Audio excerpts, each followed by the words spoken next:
This is chapter 3.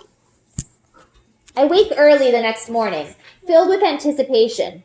They'll probably announce the seeker competition today. Wild child, Mama says with a sigh, swatting me away from the stove. Take all that energy outside. Grateful for the escape, I leave the breakfast dishes on the table and dash out to the garden. Clouds roll over the horizon, promising another summer rain. I rush down the path and head towards the center of the village. I stop in the middle of the main square, where a massive old birch tree marks the very center of town. This is the place where the announcement will be made. I'm not the only one who's waiting.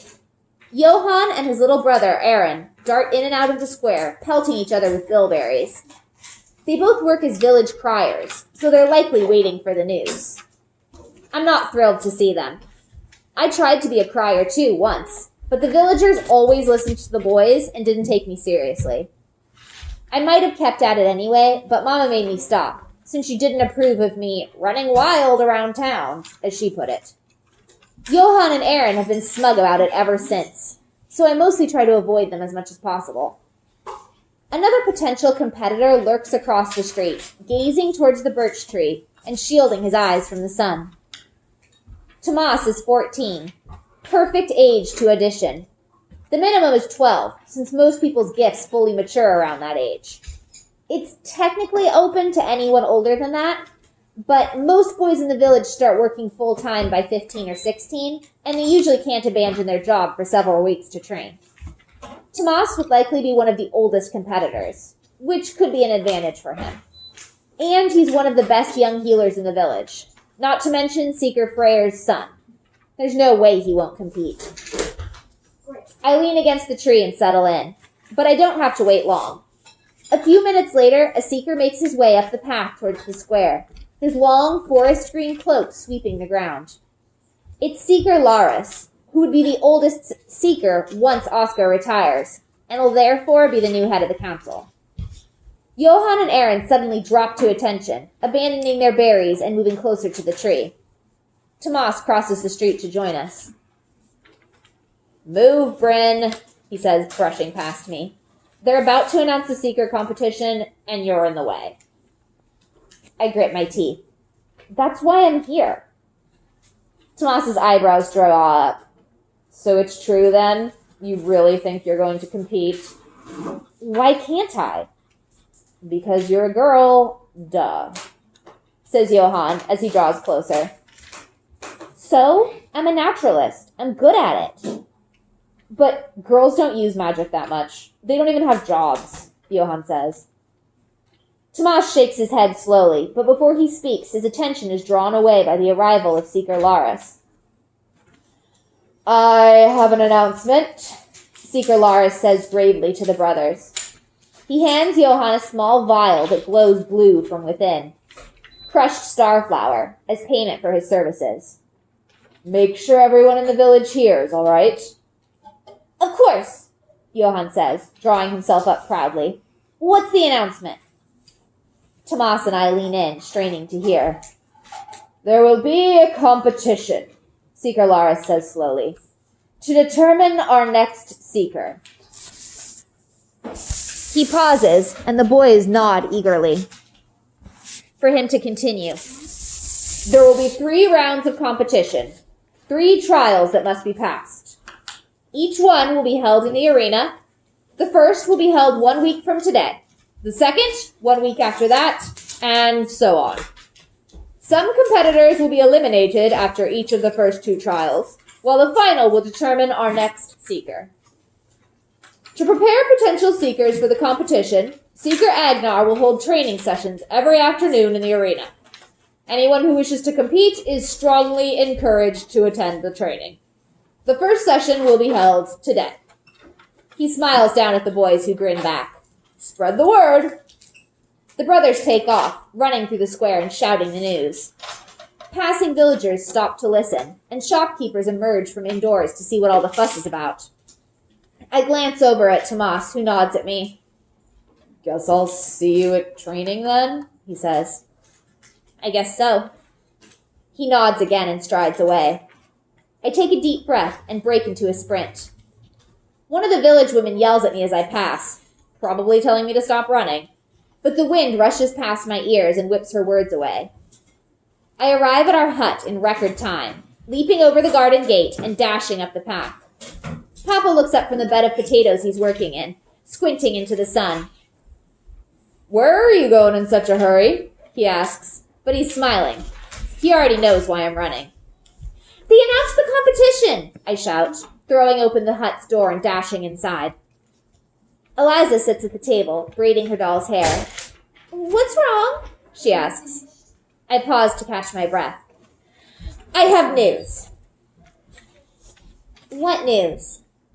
Mama emerges from the sleeping area carrying an armful of laundry. "Bryn," she says sharply, "have you been running?"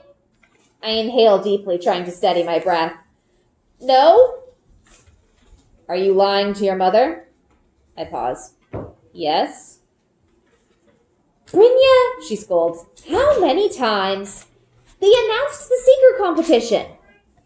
Mama doesn't react right away. She lowers the pile of laundry into the nearest chair. "The first session is in the afternoon in the arena," I say quickly when Mama doesn't speak. "Can I go? Pretty please, can I go?" Eliza sets down her doll, her eyes darting back and forth between Mama and me. "I don't suppose there's any dissuading you," Mama says. Dissuading is a word she uses when she really means telling me not to do something.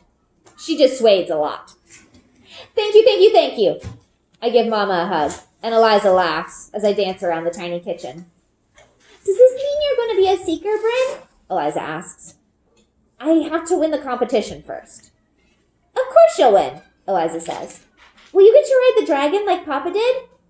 "Yeah, I'll get to fly them in the realm, and..."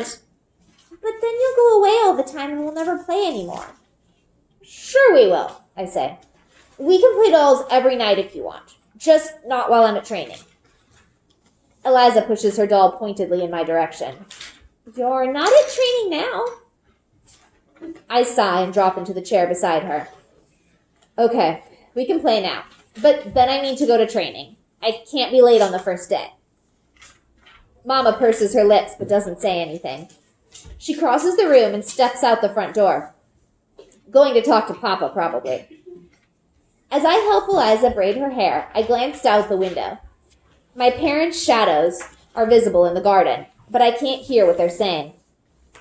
Whatever it is, Mama isn't happy about it when she comes back inside. She strides towards the bedroom without saying anything, disappearing behind the clothesline. "Bryn?" Papa stands in the doorway, his shadow looming over the threshold. "Come help me in the garden for a minute."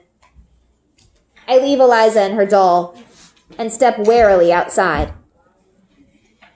Papa limps over to the stone bench, propped at the side of the low fence. "Yes, Papa?" I say quietly, taking a step forward. He lowers himself wearily onto the bench. "So I hear your seeker training begins today." "You already told me I could do it," I say, fear twisting into a knot inside my stomach. "I did." Papa smiles. "And I believe that you'll win the competition easily, if that's what you want." "Of course it's what I want." "Are you sure?" When I don't answer, because the answer is obvious, he sighs. "Your mother has some concerns. And she's not wrong, Bryn." I swallow hard. "What kind of concerns?" "You know your mother. She's worried about your safety." I roll my eyes. "It's perfectly safe." "Bryn." "Your injury was an accident. You said yourself it hardly ever happens. That's what you told me once." "I did say that," Papa says slowly. "But..." "And I'll be really, really careful, I promise." "I know you will." "And I'll work really hard at training, and..." "I know." Papa sighs again, like he's steeling himself for whatever he's about to say. "Not everyone in the village is going to be happy about you competing." I look down at the dirt, thinking about what Johan said earlier. I know not everyone thinks girls are good at magic, but they'll change their minds. once they see me. People can be set in their ways, Papa says. I'm not totally sure what he means, but it doesn't matter. I'll just have to prove them wrong then. Papa studies me silently. I don't care what people say about it. I continue, my voice firm. They'll change their minds. There's no rule that says girls can't be seekers. They'll just have to let me try. That they will, Papa says, smiling. Your mother and I just worry that it will be more challenging than you expect. And we don't want you to be disappointed. I know. Just be prepared for what might come. All right, I say, rocking back impatiently on my heels. Is that all? Papa smiles. That's all. I have to leave now then. I pause. Do you have any advice for me for my first day? He laughs. You know seekers aren't supposed to provide an unfair advantage to anyone. I bite my lip. Papa technically isn't a seeker anymore, so the rule probably doesn't apply. He won't get a say in any of the judging. But I can't say that out loud. It might hurt his feelings.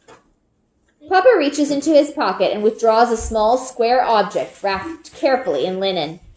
His most prized possession, a sketchbook. He says that paper is more common on the mainland, but here it's rare, since we have no way to manufacture it. Papa managed to barter for a few pieces from a trading ship a long time ago. Then he bound the precious pages into a sketchbook with a thin strip of leather. He gingerly unwraps the covering, as he's done so many times before, and gestures for me to sit beside him. As I settle onto the bench, he carefully flips through the sketchbook. And we're out of time for today.